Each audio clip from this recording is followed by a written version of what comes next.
मुंबईत रिक्षा आणि टॅक्सी चालकांसाठी मराठी भाषा सक्तीची करण्याच्या निर्णयामुळे वातावरण तापलंय। विशेष म्हणजे परिवहन मंत्री प्रताप सरनाईक यांच्या निर्णयावरून त्यांच्याच पक्षात दोन गट पडले। शिवसेना नेते आणि उत्तर भारतीय चेहरा असलेले संजय निरुपम यांनी सरनाईकांच्या निर्णयाला खुला विरोध केलाय, तर मनसेने या वादात उडी घेतली आहे। त्यामुळे मुंबईच्या दहिसरमध्ये मोठा राडा पाहायला मिळाला। निरुपम रिक्षा चालकांशी संवाद साधण्यासाठी गेले असता मनसे कार्यकर्त्यांनी जोरदार घोषणाबाजी केली। मराठीला विरोध सहन केला जाणार नाही अशी घोषणाबाजी मनसे कार्यकर्त्यांनी केली। काही कार्यकर्त्यांनी त्यांच्या गाडीवर दगड आणि बाटल्या फेकण्याचाही प्रयत्न केला। गाडीची हवा काढून निषेधही करण्यात आला। पोलिसांनी नंतर कार्यकर्त्यांना ताब्यात घेतलं। निरुपम यांच्यावर हल्ला केल्याप्रकरणी मनसे पदाधिकारी आणि कार्यकर्त्यांविरोधात गुन्हा दाखल केला।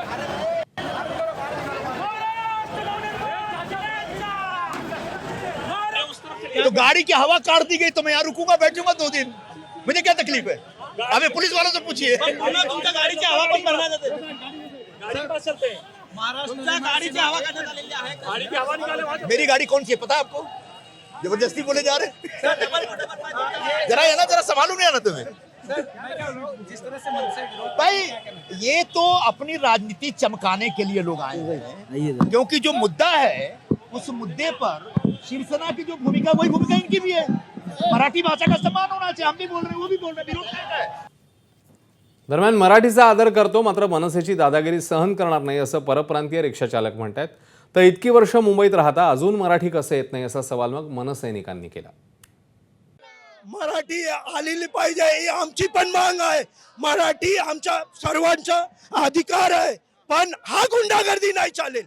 हा महाराष्ट्रात नाही शिकवतो तैयार आहे। आम्ही शिकायला तयार आहे, आम्हाला येते पण आम्ही शिकायला पण तयार आहे। मी उत्तर भारतीय आहे, मला बीजेपीचा पक्षला आहे। मी मनसेवाल्याच्या दादागिरी चढणार नाही, उत्तर भारतीय चढणार देणार नाही। मी मराठी भाषेला मराठी भाषेला सन्मान करतो। मराठी भाषा सन्मान हमारा कर्तव्य आहे, मी करतो। याला जर निर्णयापासून प्रॉब्लेम आहे ना, सरकार तुमचं मंत्रिमंडळ तुमच्या वरती जाऊन बोल ना। आमच्या दहिसर विधानसभेत म्हणणं आहे की एक चान्स दिला पाहिजे।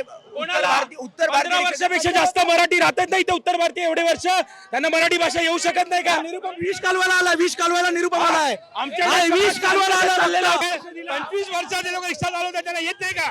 वेळ तर दिलाय ना, आणि हा नियम आधीपासूनच आहे। हे आता राजकारण का करतो निरुपम? एकीकडे रिक्षा आणि टॅक्सी चालकांसाठी मराठी सक्तीच्या निर्णयावरून राजकारण तापलं, तर दुसरीकडे परिवहन मंत्री प्रताप सरनाईक मोठा निर्णय घेण्याच्या तयारीत आहेत। वाहन चालकांसाठी नियम 478 आणि 85 मध्ये मोठे बदल करण्याचा प्रस्ताव परिवहन आयुक्तांकडून गृह विभागाकडे सादर करण्यात आला। यात सार्वजनिक वाहन चालवण्याची परवानगी देताना मराठीचं ज्ञान तपासलं जाणार आहे। मीटर असलेल्या कॅबसाठी परवानगी देतानाही मराठीचं ज्ञान तपासलं जाईल, तर परवाना नूतनीकरणावेळी देखील मराठी येत असल्याचं दाखवणं बंधनकारक असेल, अशा तरतुदींचा यामध्ये समावेश आहे। मराठी सक्तीवरून शिवसेनेतच दोन गट पडले, यावरून राजकीय प्रतिक्रिया उमटत आहेत। पाहूया कोणी काय म्हटलं। एकनाथ शिंदेच्या गटामध्येच या संदर्भात विरोधाची भूमिका आहे। प्रताप सरनाईक परिवहन मंत्री यांची भूमिका ही महाराष्ट्राच्या आणि मराठी माणसाच्या हिताची आहे। जे या भूमिकेला विरोध करतील ते मराठी माणसाचे आणि महाराष्ट्राचे शत्रू आहेत। एकनाथ शिंदेने ठामपणे सांगायला पाहिजे, हो ही भूमिका आहे। मला असं वाटतं हे जे धमकी देणारे भैये आहेत यांना मराठी माणसांनी धडा शिकवायची ही योग्य वेळ आहे। ह्यांना हे दाखवून द्यायला लागेल की तुम्ही म्हणजे मुंबई नाही, तुम्ही म्हणजे महाराष्ट्र नाही।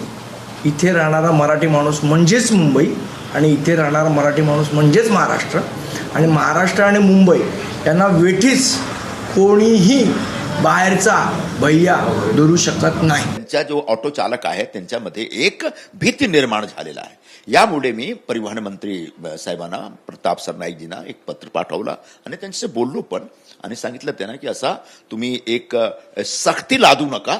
भाषाचा सन्मान झाला पाहिजे, भाषाचा आग्रह ठेवला पाहिजे, पण भाषासाठी एक सक्ती लादून कोणी व्यक्तीच्या समोर उदरनिर्वाहाचा संकट निर्माण नाही केलं पाहिजे।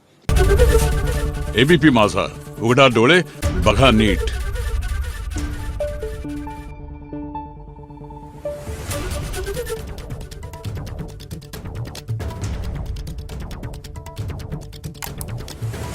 Thank you.